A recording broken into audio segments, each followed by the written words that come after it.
Hello beauties, welcome back to the Jolie Beauty channel. Thank you so much for joining me today. This is the second tutorial with the Sorceress palette and we went a little bit more colourful, a little bit more creative. You guys asked for it in the comments, so I thought I would bring it to you today. Today we've done a halo cut crease, I would call it, using some purples and greens, and we've just gone all out witchy. So I hope you really enjoy the tutorial, and without further ado, let's get going. So I've got one eye complete, let's start on the other eye. I'm going to use the P. Louise base in Rumour 02 and I'm just going to prime my eye. I like to use a flat brush and carve out my eyebrow. I like to use a nice opaque base for my colourful looks, as it makes the colours of the eyeshadow a little bit more true to colour. It also covers up my personal discoloration and darkness that I have on my lids, and I definitely have lots of darkness on this inner corner here, so that's why I always take the base inwards just to brighten this area as well. I like to pat over that with a fluffy brush just to make it super smooth and blended, ready for eyeshadow. I'm going to quickly fill in my brows using the Urban Decay brow blade. This is in the shade Soft Brown, and because I've gone for a little bit more of a straight brow look, I just need to fill in where the arches of my eyebrow are on the underneath. I've got quite thick brows anyway, so I don't really need to do that much. Just a few strokes of this just fills in those little gaps where the hairs are a little bit sparse. And as you can see, that's just made the brow a lot more uniform and put together without being too strong. I think when you have a very strong eye look, it's better to leave the brows a little bit more gentle. Having like a heavy block brow with this look could be like quite overbearing on the eyes. It's all about that balance. The first shade that I'm going to take is the shade Hocus, which is this light, cool lilac colour, and this is going to serve me as my transition colour. I'm taking a nice fluffy brush and I'm just going to tap off the excess a little bit, holding the brush far back, and I'm just going in with really gentle, small motions, blending this above my crease. We're doing a completely different shape today. So what I'm aiming for is a nice rounded effect to the eye. This means I really have to map out my shape first, as it's so easy to bring it out too far this way. And we also need to bring the colours on the inner corner quite far in. So we need to just be careful where we're placing the colour. And that's why I like to start with the lighter colour first, so we can just build it up. And just keep using your back and forth and just circular motions to buff that shade into your brow bone. And I'm bringing that shade in all the way into that inner corner as well. And this is going to set the foundation for our spotlight. Well, spotlight, halo, cut crease, whatever we're going to call it. Bless you!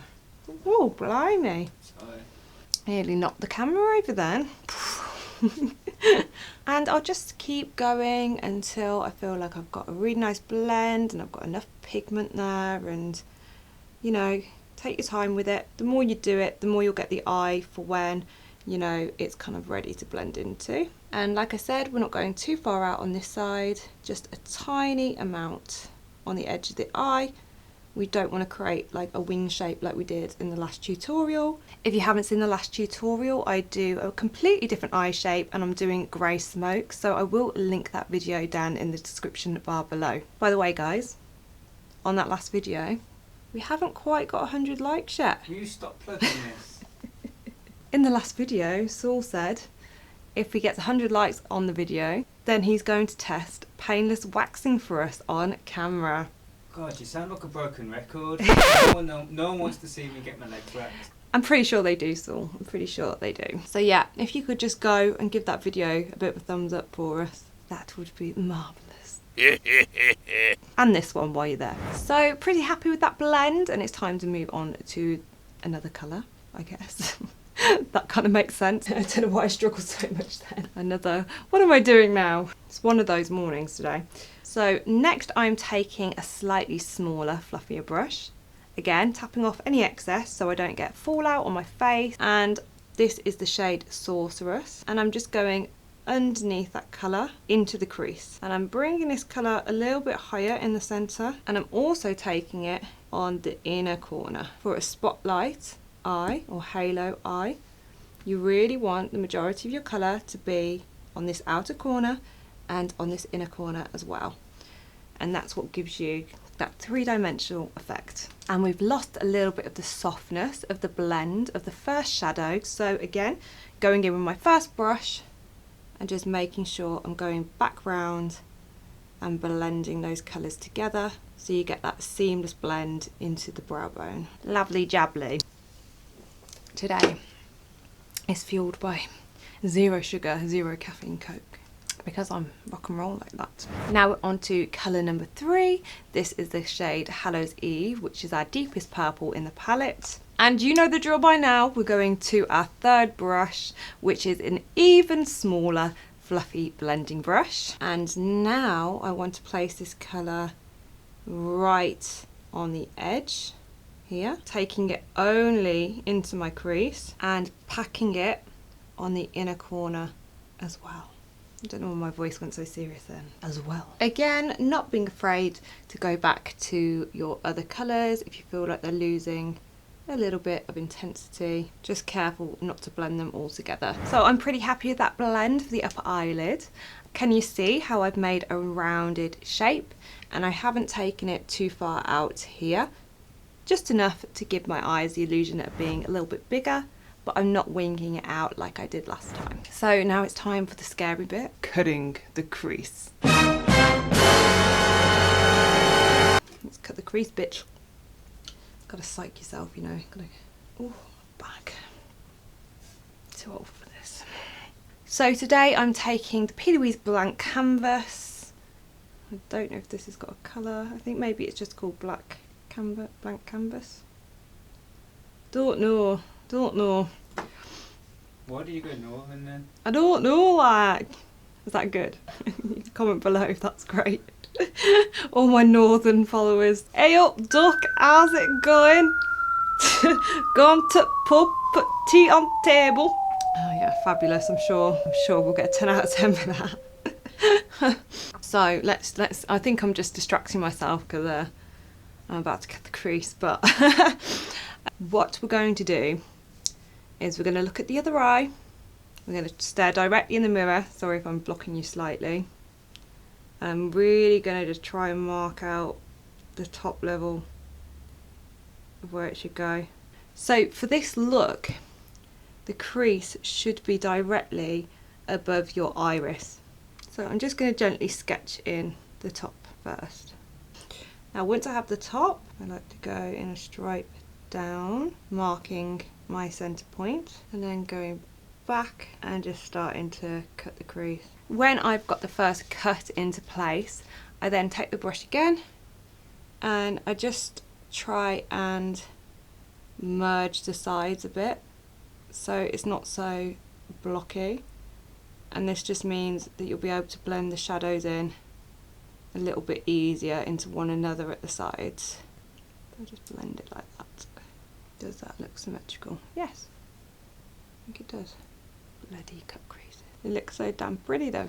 Super happy with that. I am going to start in the middle of the crease and work my way out to the darker colours. So taking a flat brush, I'm going to take the shade Shapeshifter. As you would have seen from the reveal video, if you've watched it. If you haven't, I will link it here.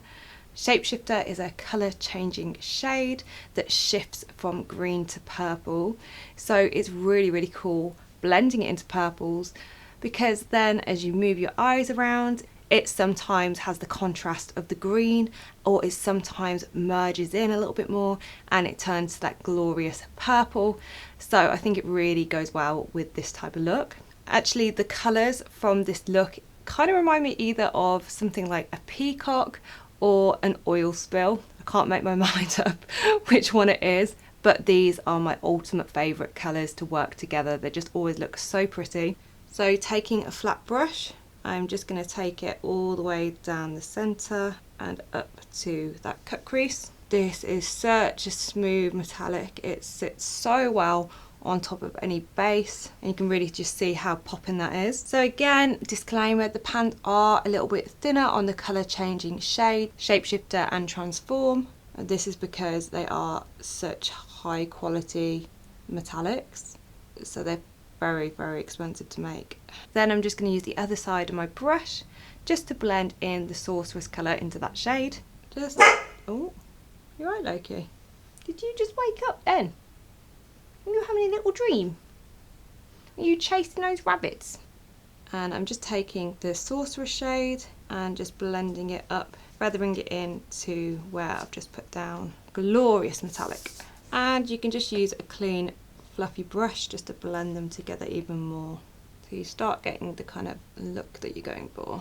To make this look even more 3D, I'm going to go in with the shade Equinox, which is a very pale, cool toned, almost highlighter. I'm just taking it on like a really thin liner brush, and I am going to place this down the very centre of the look, and this just gives it a bit more of a 3D appearance. I also like to take this shade and just outline the areas where I cut that crease, and that gives you the impression of a really sharp, nice crease line.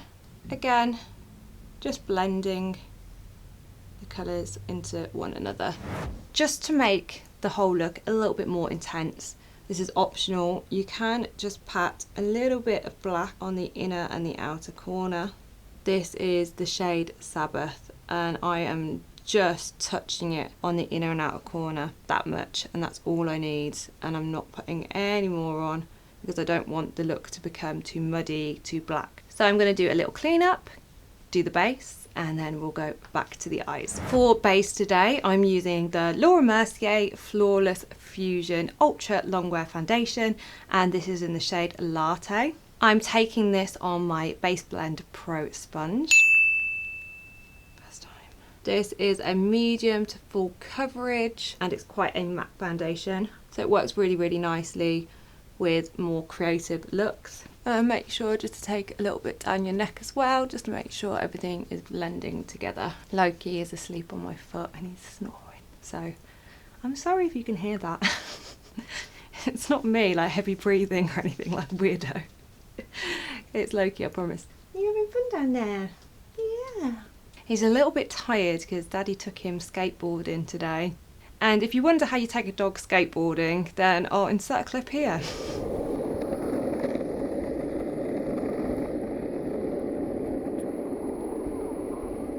Now he's a tired little boy.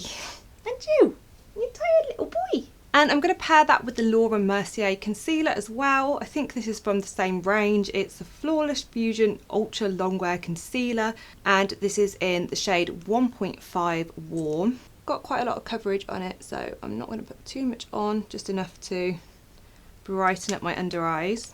And then taking my sponge again, I'm just going to blend that into the skin, and I'm just going to use a clean brush here so I don't disturb anything on the inner corner, because it's quite dark there where we've laid that colour. Now that's all blended in, I'm just going to set my under eye. I'm using the Hourglass Veil. This is the translucent setting powder, and I just like to use a touch of this, and it's just going to brighten and set my under eye. You really don't need a lot, just the tiniest amount, and just help that concealer stay in place all day without creasing. So let's go back and finish off the eyes. So I'm taking a pencil brush and the shade Hallows Eve, and I'm just buffing that underneath my eyes, and I'm joining it on that outer corner up to the shadow we've already laid down. And I'm going to take this to around 3/4 of the way into the eye, making it thinner as I come into the inner part of the eye. I'm going to take the light purple shade, that's the shade Hocus, and just buff that underneath, and this is going to create a nice soft blended effect for the under eye, getting rid of any hard lines there, and just making sure it's even on both sides. I'm adding a little bit of mascara.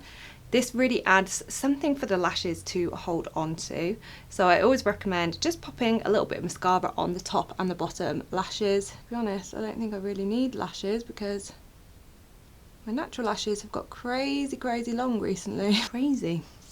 Something I've been testing, coming soon. And again, just popping that on the bottom eyelashes as well. I think that bottom eye mascara really accentuates the kind of smoky look. Before we put the lashes on, let's do the pop of colour on the waterline. So what I like to do to create the liner is to use the P. Louise base in 0.5, and then with my brush I take a little bit of the eyeshadow in the shade Healer and I scrape it out the pan. Then I mix the two together, and this is going to create a bright lime green, and because the P. Louise base will set over time, it should stick nicely in the waterline. Then I just pop it in my waterline with a liner brush, just being careful not to blink too much. And this is a really good tip because it means you can make pretty much any custom colour of liner that you'd like, so your creativity has no bounds. If I want to intensify the colour a little bit, I'll just quickly take some more of the eyeshadow and pat it on while the base is still a little bit wet, and then this will give a little bit more intense of a look, like that. For lashes today, I'm using the Jolie Beauty Wispy Lashes. These are in this... You just name all your products 1, 2, 3. I think lash 1, lipstick 1. Yeah, it'd be really, really entertaining, that would. The Sorceress palette, colour 1. So I'm using the Wispy Lashes in the style Sophia, which are my personal favourites for my eye shape. And I'm using my good old trusted lash lock glue, ye old faithful, popping a thin layer on the lash band, and then being very patient and waiting for it to dry, which I am terrible at doing, but I'm going to put it down and I'm going to wait because I'm good like that.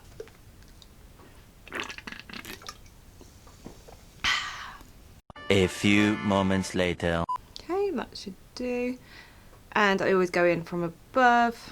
Should be using my eyelash tweezers, but I can't find them. Trying to get as close to my natural lashes as possible. It's been a busy little... Bloody hell, Loki. What are you doing down there? The most noisy sleeper. Jesus. Look, Daddy was bad.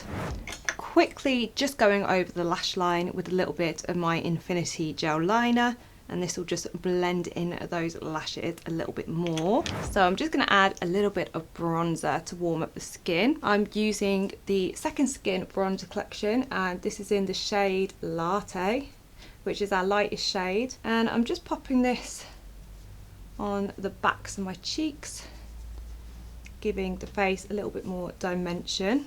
And I tend to keep the bronzer quite high up, because if you take it too low, it can really drag your face down. And then I like to put it all the areas that I'd normally catch the sun.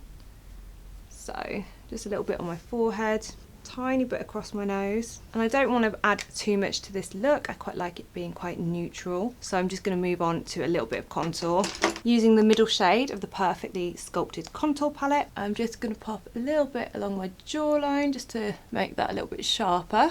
I really like to create an angular jaw, and this is the perfect shade for my skin tone to create that kind of shadow. Also remember just to pop something on your ears as well, so they're not a whole different colour to your body.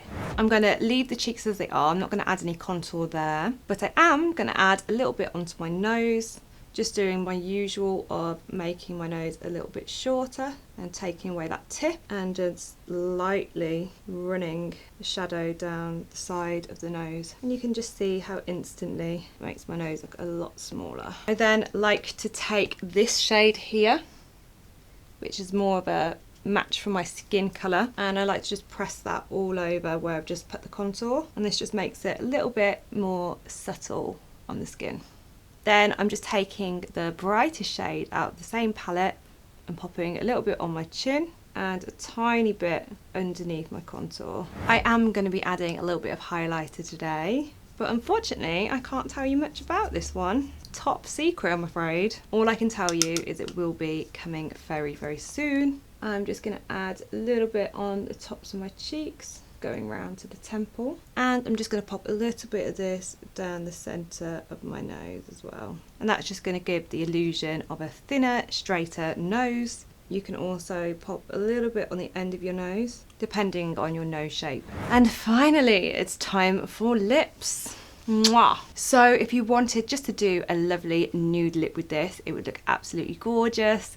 I'm just going to show you a little bit more of a creative lip to go with it. But yes, if you want it to be wearable, then of course just pair it with a nice nude lip. But me and wearable, well, we know each other, but we don't see each other all the time. Today I'm going to be a little bit extra and mix 3 lipsticks just to get my perfect shade. So the first shade I'm going to mix in is the shade Enchant. To that I'm going to add a little touch of Cabernet and a tiny dot of the shade Unicorn, which is a gorgeous light lilac. I think mixing lipsticks is a really good skill to have anyway. Sometimes you just need to get that perfect shade, and if you don't have it in your kit, it's such a good idea just to get what you've got and be able to use it. Let me just check the colour. Yeah, it's perfect, isn't it? Yeah, beautiful.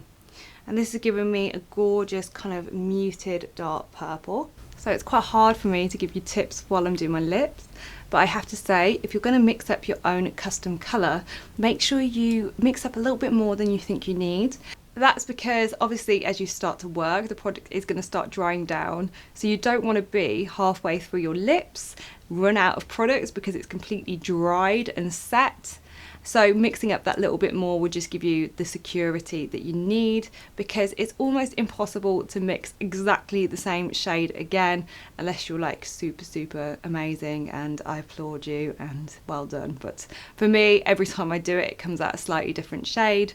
So yeah, I just mix up a little bit more than I think I'm going to need, and that will normally keep the whole lip the same continuous colour. I also thought it might be cool if we just top the lips with maybe the other colour changing shade. I'm going in with a tiny little bit of the Transform shade, and I'm just gonna pat that on the centre to create a little bit of a lip ombre.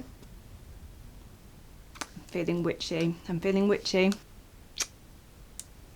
God, she's fancy, isn't she? She's fancy. Make sure to give the video a big thumbs up. It really helps out our channel.